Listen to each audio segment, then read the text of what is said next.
Selamat pagi Bu Bidan. Selamat pagi. Silakan masuk, silakan duduk ya Bu ya. Terima kasih Bu. Perkenalkan Bu, nama saya Bidan Dian Deviana. Saya bidan yang berjaga pada hari ini. Apakah ada yang bisa saya bantu? Saya ingin melakukan KB jangka panjang Bu. Tapi sebelumnya saya ingin mengetahui terlebih dahulu bagaimana KB jangka panjang itu. Baiklah Bu, sebelumnya saya data terlebih dahulu ya. Ibu namanya siapa? Nama saya Ibu Rina Bu. Usia berapa Bu? Usianya 23 tahun. Lalu pekerjaannya apa ya Bu ya? Pekerjaan saya wira swasta Bu.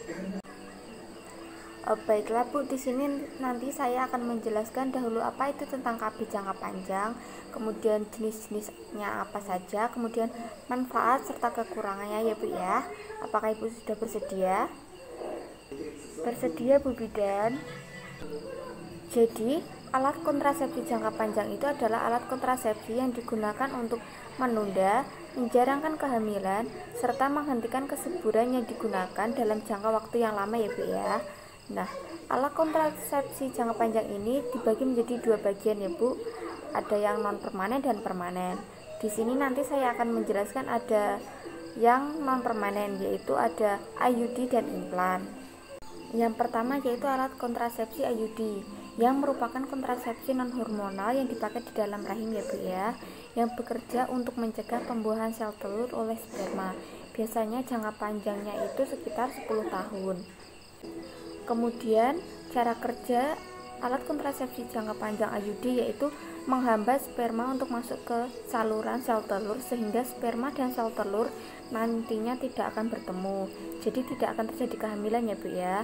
Kemudian perubahan kimia yang terjadi membuat sel sperma itu sulit masuk ke dalam alat reproduksi perempuan, sehingga mengurangi kemampuan sperma untuk melakukan pembuahan yang terjadi di dalam rahim ya Bu ya. Kemudian ada juga keuntungan dari pemakaian IUD ya Bu ya, seperti memiliki efektivitas tinggi setelah pemasangan, serta ekonomis, dapat dipasang segera setelah melahirkan hingga 48 jam pasca melahirkan, atau keguguran apabila tidak terjadi infeksi. Kemudian tidak mempengaruhi ASI. Kemudian selanjutnya tidak mengandung hormon, sehingga kesuburan segera kembali setelah IUD diangkat. Tidak ada interaksi dengan obat-obatan seperti obat TBC dan epilepsi ya Bu ya. Selanjutnya KB implan. KB implan ini merupakan alat kontrasepsi yang dipasang atau disisipkan di bawah kulit, sehingga efektif untuk mencegah kehamilan dengan cara mengalirkan perlahan-lahan hormon yang dibawanya. Cara kerja implan sendiri yaitu hormon yang terdapat di dalam implan dilepaskan secara perlahan-lahan dan mengentalkan lendir pada mulut rahim, sehingga menghambat pergerakan sperma.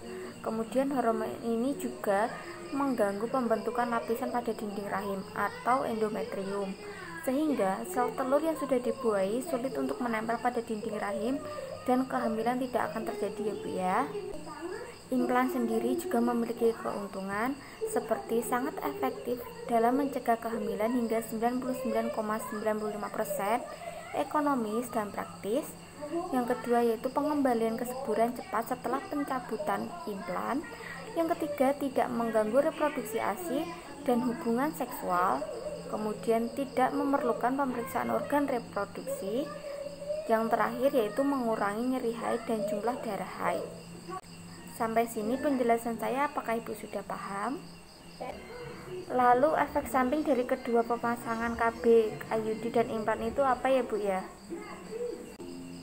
Efek samping dari KB IUD sendiri yaitu adanya perubahan siklus haid, umumnya terjadi dalam 3 bulan pertama. Haidnya lebih lama dan banyak, kemudian dapat menyebabkan kram dan mules setelah pemasangan. Dan yang terakhir itu tidak mencegah IMS termasuk HIV ataupun AIDS.